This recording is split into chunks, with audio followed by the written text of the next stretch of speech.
میں سورہ کہف کو عرض کرتا ہوں کیونکہ بہت فضیلت والی سورہ آج ہم نے تلاوت کی ہے۔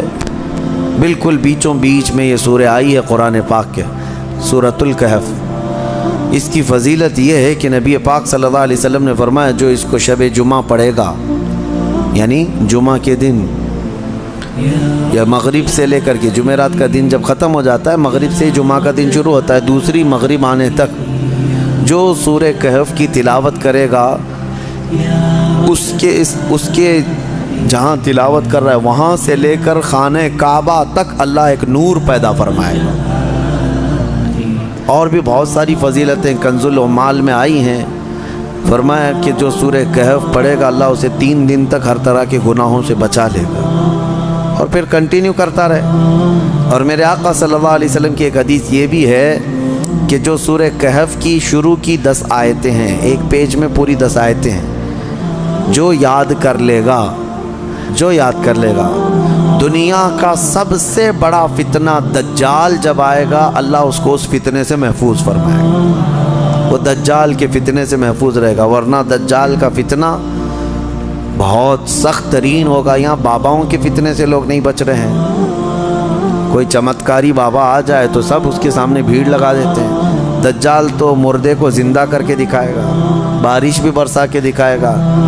ہاں، دجال خالی چٹی نکال کے نہیں دکھائے گا، ہاں وہ گھاس بھی اگا کر دکھائے گا، سبزے بھی نکالے گا، بہت ساری چیزیں ایسے عجوبے کر کے دکھائے گا۔ لیکن بہت لوگ اس کے پیچھے اندھا دھند بھاگنے لگ جائیں گے کہ ہمارا خدا اتر پڑا۔ صرف ایمان والے جن کو اللہ بچانا چاہے وہ اس کے فتنے سے محفوظ رہیں گے۔ ایک تو بچ جانا الگ ہے، لیکن جو اس پر ایمان نہیں لاتا ان کو وہ سزا بھی دیتا ہے۔ دجال جو ہے دونوں ٹانگیں پکڑ کر چیر دے گا، کچھ لوگوں کو کھولتے ہوئے تیل میں بھی ڈال دے گا، اس کا رعب و دبدبہ ہوگا، اس کا غلبہ ہوگا۔ اس کے لیے مومنین کو وہ اذیتیں بھی دے گا، تکلیفیں بھی دے گا، لیکن جو جمع رہا اس کے لیے بہت بڑی جنت ہے، بہت بڑی جنت کا اللہ نے وعدہ فرمایا۔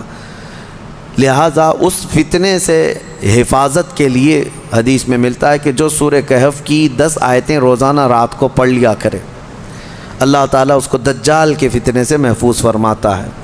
اللہ کریم ہم سب کو دجال کے آنے تک دنیا میں نہ رکھے۔ اگر فتنہ اللہ تبارک و تعالیٰ کوئی آزمائش کا ارادہ فرمائے تو ہمیں بغیر آزمائے، بغیر فتنے میں مبتلا کیے دنیا سے اٹھا لے، ہمیں صحیح و سلامت اللہ موت عطا فرمائے۔ اس پورے پارے میں 3 سوالات کرنے کے لیے یہودی آئے تھے حضور صلی اللہ علیہ وسلم کے پاس۔ اب ایک بات میں بتاتا ہوں، یہ سورہ جو اتری ہے نا پوری، یہودی جو ہے ٹیسٹ لینے کے لیے آئے تھے کہ اللہ کے آخری نبی ہیں تو ہم کچھ ایسے سوالات کریں گے جن کے جواب عربوں کو تو نہیں معلوم تھے، عربوں کو نہیں معلوم، وہ صرف اہل کتاب جانتے تھے۔ وہ 3 سوالات کیا لے کر کے آئے تھے حضور صلی اللہ علیہ وسلم سے؟ انہوں نے کہا روح کس کو کہتے ہیں؟ روح جان معلوم ہے سب کے پاس ابھی، روح کس کو کہتے ہیں؟ دوسرا ان کا یہودیوں کا سوال تھا اصحاب کہف کون تھے اور کتنے تھے؟ یہ غار والے لوگ کون تھے اور کتنے تھے؟ یہ سوال انہوں نے لا کر کے پیش کیا۔ تیسرا سوال تھا ذوالقرنین کون ہیں؟ حضور پاک صلی اللہ علیہ وسلم نے فرمایا جاؤ میں کل اس کا جواب دوں گا۔ اب سنو، یہ کس کے لیے؟ نبی رحمت سید الانبیاء کے لیے۔ سنو توجہ سے، جو بڑے ڈھیٹ سے کہتے ہیں نا، عام لوگوں کی بات کر رہا ہوں۔ رسول رحمت صلی اللہ علیہ وسلم نے یہودیوں سے کہا کہ کل آ جانا، میں بتا دوں گا۔ تو حضور کا یہ ارادہ تھا کہ آیتیں اتریں گی، وہی آئے گی تو میں اس سے جواب دوں گا۔ کوئی آیت نہیں آئی، کوئی وحی نہیں آئی۔ دوسرے دن یہودی آئے، حضور پاک صلی اللہ علیہ وسلم نے ان سے فرمایا کہ جاؤ میں اور کل بتاؤں گا۔ 2 مرتبہ 3 مرتبہ حضور صلی اللہ علیہ وسلم نے ٹال دیا، اور یہودیوں کو یہی چاہیے تھا، بہانہ بدنام کرنے کے لیے، پروپیگنڈا پھیلانے کے۔ اب آیتیں نہیں آئیں، کئی دن تک وقفہ ہو گیا۔ روز آیت آتی تھی، کبھی دن میں کئی مرتبہ آیتیں اترتی تھی، لیکن اتنا لمبا وقفہ ہو گیا۔ حضور اکرم صلی اللہ علیہ وسلم کے قلب اطہر پر یہ بات بہت گراں گزر رہی تھی کہ کیا ہو گیا، تب پھر اللہ تعالیٰ نے یہ سورہ تو اتاری سورہ کہف، لیکن اس میں یہ فرمایا وَلَا تَقُولَنَّ لِشَيْءٍ إِنِّي فَاعِلٌ ذَلِكَ غَدًا، اے محبوب ہرگز ہرگز یہ مت کہنا کہ کل میں یہ کر دوں گا، یہ اللہ تعالیٰ کو پسند نہیں ہے۔ اپنے رسول کو اللہ تعالیٰ فرما رہا ہے ہرگز یہ مت کہنا کہ کل میں یہ کر دوں گا، الا ان یشاء اللہ، جب بھی کہنا تو یوں کہنا اگر اللہ چاہے تو کروں گا۔ یہی ہے انشاءاللہ۔ انشاءاللہ جو ہم کہتے ہیں بعض لوگوں کو شک لگنے لگتا ہے، ارے پکا بولو نا، انشاءاللہ ہر پکی بات پہ بھی بولا جائے۔ ہاں یہاں ہمارے ہاں اس طرح کا رواج ہے۔ شروع میں ایسا تھا، ہم جو ہے مصر میں بس جا رہی تھی ہمارے جہاں جانا ہے کالج کلیہ پہ، نمبر بھی وہی ہے بس کا، لیکن شک ہو رہا تھا، تو بس کے ڈرائیور سے ہم نے پوچھا کہ یہ کلیہ جائے گی، مدینہ نصر جائے گی؟ اس نے کہا انشاءاللہ، تو منہ دیکھتے کھڑے رہ گئے۔ پھر سے اس سے پوچھا کہ جائے گی وہاں پہ جائے گی؟ اس نے کہا انشاءاللہ، بیٹھو۔ یہ انشاءاللہ وہ یقین کے لیے بول رہے ہیں، لیکن جو کھڑے ہیں ان کو ایسا لگ رہا ہے پتہ نہیں یہ پکا ہے بھی کہ نہیں ہے۔ نعوذ باللہ، یہاں لوگوں نے بھی جو ہے اس طرح سے بنا لیا ہے کہ اگر ان کو ایسا لگتا ہے کہ ڈاواں ڈول ہے تو ہم یہ بول کے نکل جائیں۔ ٹھیک ہے، اگر آپ کو کسی معاملے میں شک ہے تب بھی کہو انشاءاللہ، لیکن جس معاملے میں یقین ہے اس میں بھی کہو انشاءاللہ، یقین ہے اس میں بھی کہو انشاءاللہ۔ اب آپ کو اس مجلس میں بیٹھے ہیں، آپ گھر جانا ہے نا آپ سب کو، جبکہ پکا معلوم ہے ابھی اٹھیں گے اب جائیں گے اب سب لوگ، لیکن آپ کو کہنا کیا چاہیے انشاءاللہ، اگر اللہ چاہے تو میں جاؤں گا، ورنہ ہمیں پتہ نہیں دروازے کے باہر نکلنے سے پہلے بھی موت آ سکتی۔ انشاءاللہ کی عادت ہو، اور اللہ نے اپنے رسول کو تنبیہ فرمائی ہے کہ آپ ایسا نہ کہیں کہ کل میں بتا دوں گا، بلکہ یوں کہیں کہ اگر اللہ چاہے تو، اگر اللہ چاہے تو۔ یہاں لوگوں میں یہ رواج قائم ہو، ہر ایک آدمی یقین والے معاملے میں بھی کیا کہے انشاءاللہ، اللہ تعالیٰ چاہے تو میں ہی کروں گا۔ ہمارے استاد ایک کہتے تھے، ایک آدمی گھوڑا خریدنے کے لیے آیا، پیسے تھے اس کے پاس 50,000 روپے، امام صاحب کے پاس آیا، کہا کہاں جا رہے ہو؟ کہا گھوڑا خریدنے جا رہا ہوں۔ تو حضرت نے پوچھا کب آج ہی خریدو گے؟ کہا اب بھی خرید کے لا رہا ہوں۔ امام صاحب نے حضرت نے کہا بیٹا انشاءاللہ بولو۔ کہا انشاءاللہ کچھ نہیں، ابھی جا رہا ہوں مارکیٹ میں، دیکھو پیسہ بھی ہے لے کے یہاں آؤں گا۔ یہ یہاں کا رواج ہے، یعنی انشاءاللہ وغیرہ کی ضرورت نہیں ہے، ابھی جا رہا ہوں پکا ہے لے کے ہی آؤں گا۔ انہوں نے کہا پھر بھی بولو۔ کہا نہیں اس کی کیا ضرورت ہے۔ گیا وہ گھوڑا خریدنے کے لیے مارکیٹ میں گیا تھا، اس سے پہلے کھانے کے لیے کسی ہوٹل میں گیا، کھانا کھایا، خوب بریانی وغیرہ ساری چیزیں، کسی نے اس کے پاس پیسے مار لیے، پوری پاکٹ کاٹ لیا، پورے جتنے پیسے تھے۔ اب اس کے بعد اٹھا، اس کے پاس بل دینے کے لیے بھی پیسے نہیں تھے، تو ہوٹل والوں نے کہا کہ یہ تو چور چکا دکھ رہا ہے، اتنا سب کھا لیا اور بل دینے کے لیے برسوں پہلے کی بات ہے۔ اس کو وہیں پر لگا دیا اور کہا کہ پورے برتن دھل کے جائے یہاں سے۔ ہوٹل کے پورے برتن اس سے دھلوائے، صفائی کروائے، شام ہو گئی، کپڑے میلے تھے، کچیلے ہیں، پتہ نہیں کتنے ٹیبل صاف کیا، برتن دھویا اور واپس منہ لٹکائے آیا۔ حضرت بیچ میں مل گئے امام صاحب، کہا کہاں ہے گھوڑا؟ تو اس نے کہا میں انشاءاللہ گیا تھا گھوڑا لانے، انشاءاللہ کھانا کھا رہا تھا، انشاءاللہ کسی نے پیسے چرا لیا، پھر انشاءاللہ ہوٹل والے نے جو ہے برتن منجوایا، پھر انشاءاللہ میں ٹیبل صاف کیا، پھر انشاءاللہ اب واپس آیا۔ اب تو ہر بات پہ انشاءاللہ۔ میرے عزیزو، یہ کوئی انشاءاللہ یہ محاورہ نہیں ہے، تکیہ کلام نہیں ہے، یہ یقین کو جتاتا ہے، اللہ کی ذات سے آپ کا کتنا گہرا تعلق ہے۔ لٹ جانے کے بعد مت کہو، سب کچھ ہونے کے وقت بھی کہو کہ اگر میرا مولا چاہے۔ اسی طرح کی ایک روایت حضرت سلیمان علیہ السلام کے متعلق ہے، ان کی 100 بیویاں تھیں۔ انہوں نے ایک رات یوں کہا کہ آج کی رات میں اپنی ساری بیویوں کے پاس جاؤں گا، سب سے صحبت کروں گا اور ہر ایک سے ایک مجاہد بیٹا پیدا ہوگا. لیکن انہوں نے انشاءاللہ نہیں کہا تھا. وہ گئے رات ساری بیویوں سے ملاقات کی. اللہ کے نبی ہیں, نبی کی طاقت کو عام انسانوں سے کمپیئر نہیں کریں.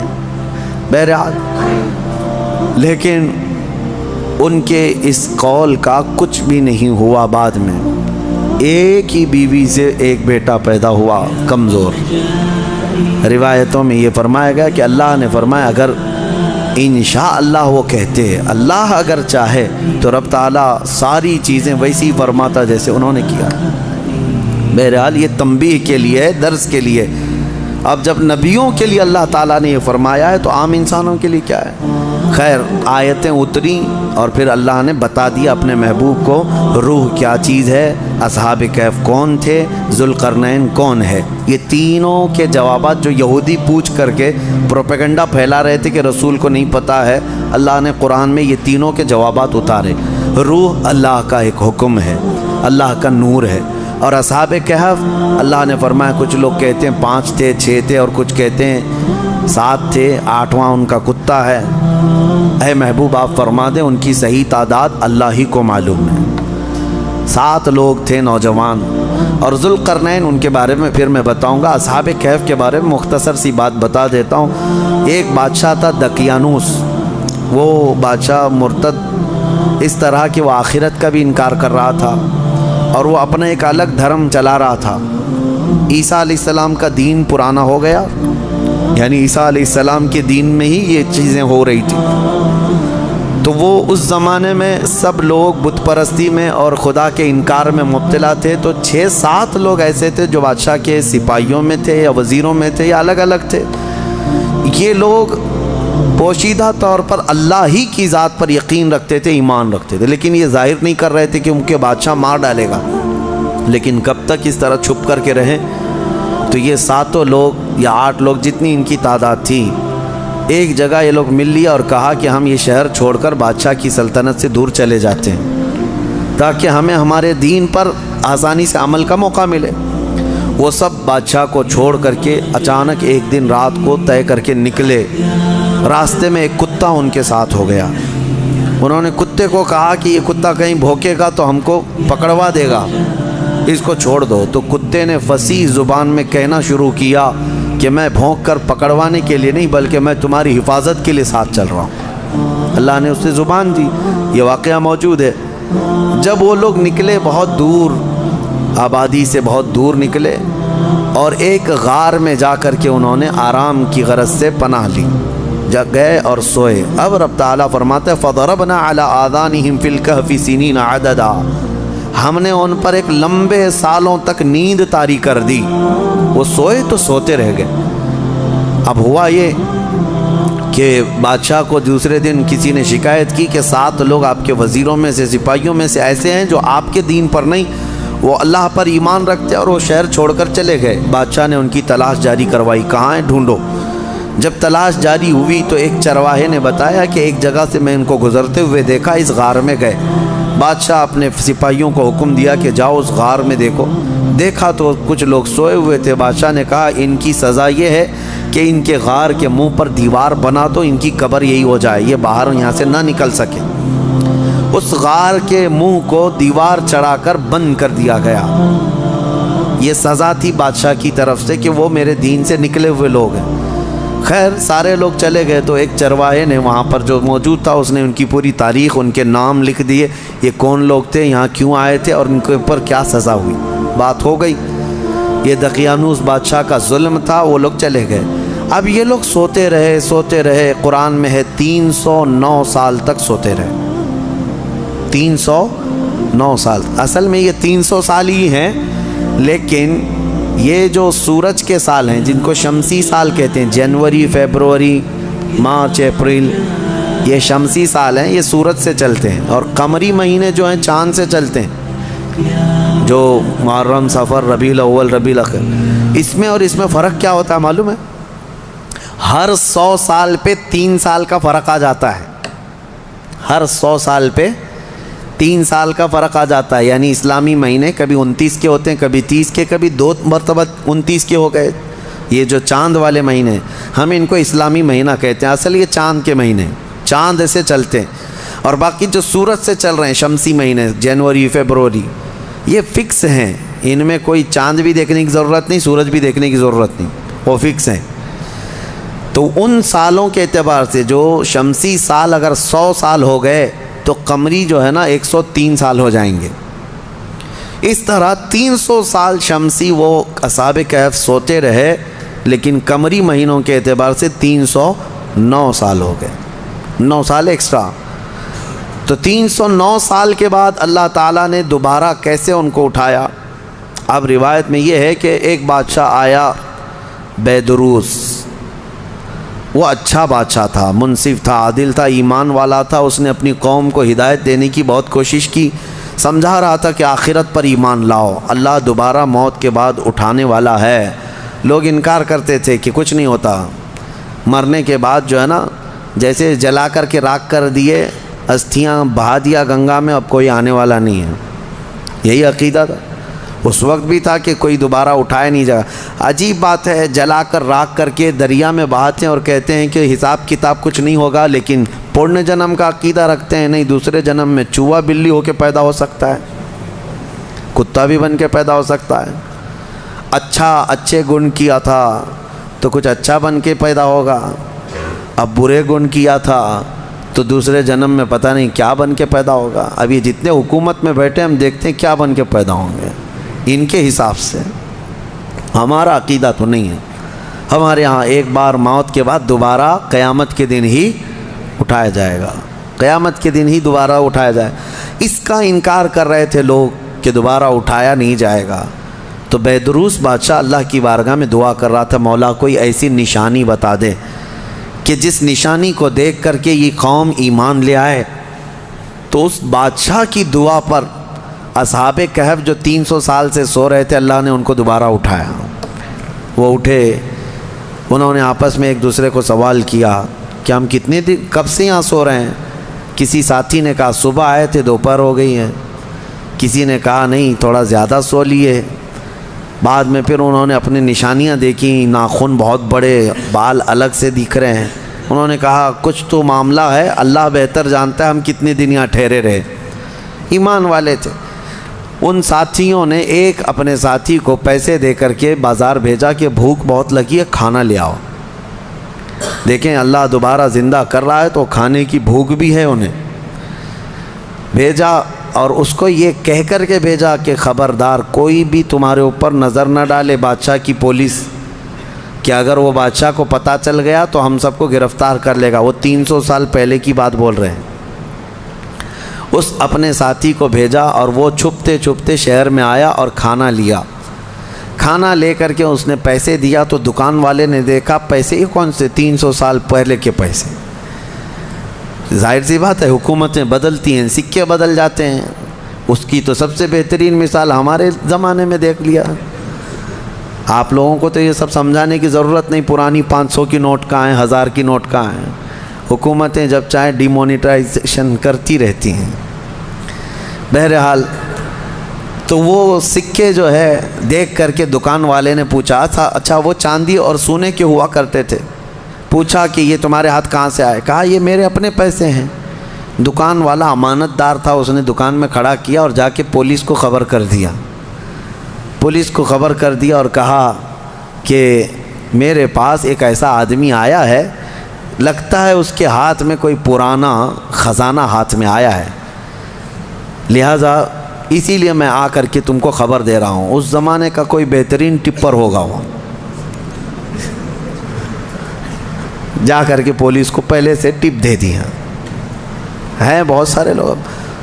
اور مجھے تو افسوس اس بات کا ہوتا ہے کہ ہم پر یہ بلیم بھی کرتے ہیں کچھ بڑے لوگ کہ آپ کے محلے ٹپروں سے بھرے ہوئے ہیں، یعنی پولیس کو کہ مخبر جاسوس مسلمان محلوں میں بہت بھرے ہوئے ہیں۔ یہ سب دوسرے لوگ ہم سے کہتے بھی ہیں، خاص کئی لوگ اسی کام میں صبح و شام کر رہے ہیں۔ اب تو لوگوں کو شرم بھی نہیں آتی، فخر سے کالر چوڑا کر کے بولتے ہیں ہاں ٹپ دیتے ہیں، جاسوسی کرتے ہیں، کس کی؟ مسلمانوں کی۔